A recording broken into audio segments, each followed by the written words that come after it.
السلام علیکم ورحمۃ اللہ وبرکاتہ۔ جی ہاں دوستو، آج دو بڑی اہم خبر آپ کے ساتھ شیئر کریں گے۔ آپ سے گزارش ہے کہ ویڈیو کو آخر تک ضرور دیکھیں۔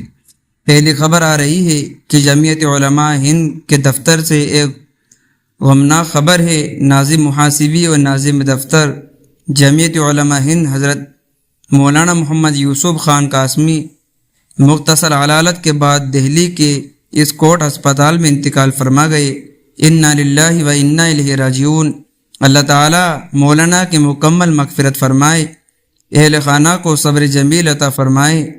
دوستو، مولانا یوسف خان قاسمی کے تعلق سے بتایا جا رہا ہے کہ مولانا موصوف دارالعلوم دیوبند کے قدیم فاضل تھے۔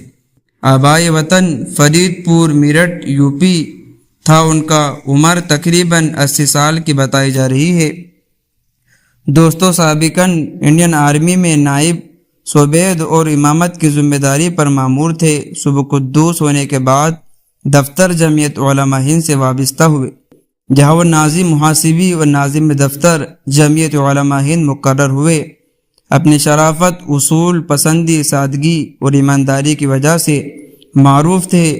دوستو، صدر جمعیت علماء ہند مولانا محمود اسد مدنی صاحب نے جمعیت کے خدام اور دفتر کے تمام احباب کی طرف سے مرحوم کے اہل خانہ سے تعزیت کا اظہار کرتے ہوئے صبر کی تلقین کی اور دعائے مغفرت فرمائی ہے۔ اللہ تعالی حضرت کی مغفرت فرمائے، قبر میں کروٹ کروٹ چین اور سکون عطا فرمائے۔